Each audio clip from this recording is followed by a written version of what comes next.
I think I'm probably a lot like you. I am a spiritualist on some level. I believe the most important thing that we can do as human beings is achieve a meaningful relationship with the divine. And I know that means a lot of different things to a lot of different people.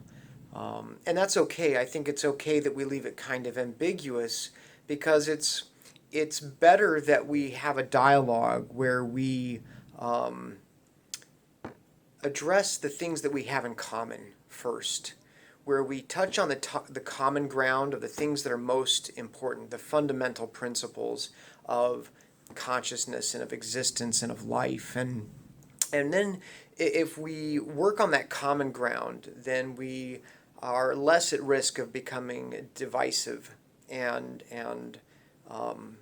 creating a rift before we can even have any kind of a meaningful dialogue.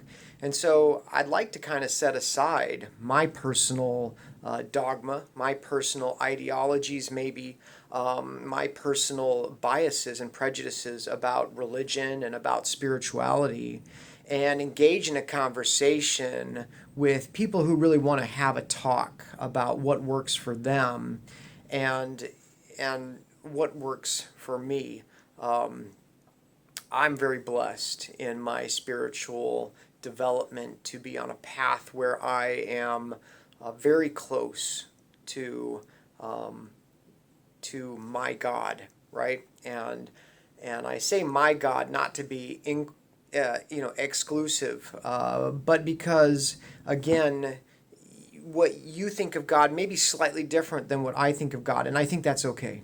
The first rule of talking about philosophy or religion, especially as they relate to the infinite and divine, is that we as human beings have a very finite vocabulary and a very finite set of experiences that define our ability to communicate on things. And so if we go into a conversation about spirituality with this idea that my principles are right and yours are wrong, or my principles are, my definitions are correct and my dogma is right and yours is wrong, then we're already getting off on the wrong foot, I think. So the first rule is we don't have enough words in our vocabulary to adequately describe the complexities of infinity and eternity. So we have to give ourselves some allowances.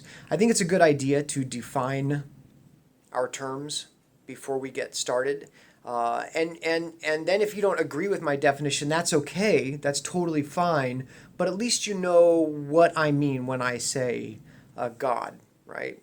So, and I think that's really important for us to have a meaningful discussion. So I'll intentionally often leave some of those concepts ambiguous, right? Because God for me and God for you will be different, at least in the beginning. But I think we're going to cover some ground together where we both can agree on some basic underlying concepts or principles that we can agree on, and then our discussion about what God is and what God isn't maybe will become even more meaningful. For me, when I say God, what I'm talking about is an entity or a consciousness that is high above what I am. That there's some element of cognition and intelligence that exists outside of me, above and beyond me, in fact, above and beyond the entire human experience, that guides and directs each of us in our paths, individually and collectively. And again, that's a pretty vague description. Now, do I hold personal beliefs that are more specific than that? I do, but I think for the purpose of having a discussion with people who may have different belief systems or different religions than I do, I think we can agree that that definition of God as an entity or a being or a personage of infinite capacity and eternal capacity, somebody or something that exists in a plane above us that is benevolent and loving and just, on some cosmic level. That's my definition of God at a very basic and fundamental level. And so that's one thing that I think it's important that we discuss. Now, I am Christian, and that puts off a lot of people in the modern age. Christianity is viewed by many as an outmoded, outdated religion, built perhaps even on false or errant principles, according to some belief systems. And I think if you look at some forms of Christianity, you and I can probably agree that there's some misguided people and misguided philosophies in every religion and in every belief system around the world. And so, again, I have no desire to argue with you if you think that Christianity is wrong. In fact, I could probably agree with you on some of your points. And so I'm not here to try to convert anybody.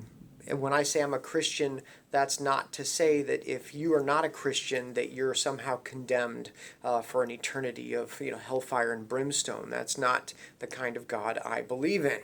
When I say I'm a Christian, I put myself in the category of an esoteric Christianity. Esoteric meaning hidden knowledge or some kind of advanced knowledge that goes above and beyond just the superficial precepts of the religion or the belief system.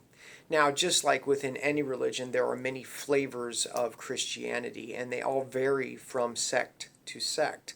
The particular sect that I strongly affiliate myself with is a world religion, and it's a very common form of Christianity.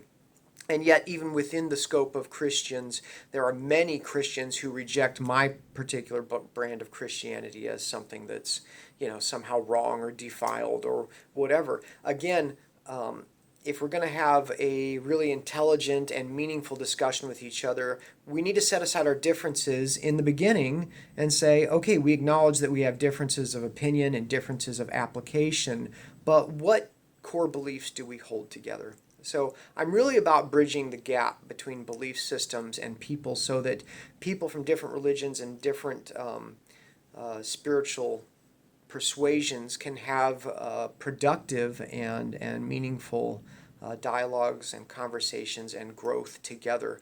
I don't think you have to be Christian to have a spiritual experience and to have a meaningful connection with God.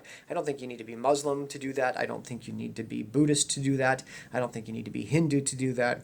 And within Christianity, I certainly don't think you have to be, I left out Judaism. I don't believe you have to be Jewish but even within Christianity, I don't think that you have to be Catholic or Protestant or Mormon I think there are a lot of different versions of Christianity that hold validity.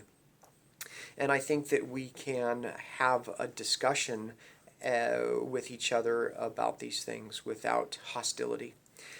Now, there's a lot of people who are pure philosophers. They're either agnostic or atheist, or they certainly don't hold to any particular religious belief system. There are those who eschew and even despise any kind of organized or institutionalized religion, feeling that it's somehow automatically corrupt and divisive.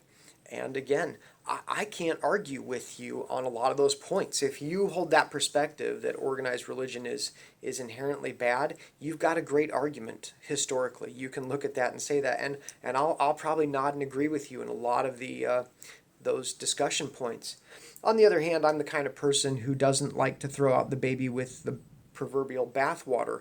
I think that organized religions around the world hold a great deal of benefit to society if we can get past the divisiveness and the prejudice. So that's my perspective as an esoteric Christian. My belief in God is that He loves all human beings on earth. And I even use the pronoun he cautiously, because to some people God is not just a he. There's a lot of talk in all religious circles now about the divine feminine as well as the divine masculine, and I think that's a great discussion to have. And so as we discuss our belief systems, particularly I will come at it from a esoteric Christian perspective, meaning that symbolism and layers of hidden meaning behind the surface Christian belief system, that I think we can have a lot of fun and be really edified and uplifted together as we explore some of these concepts.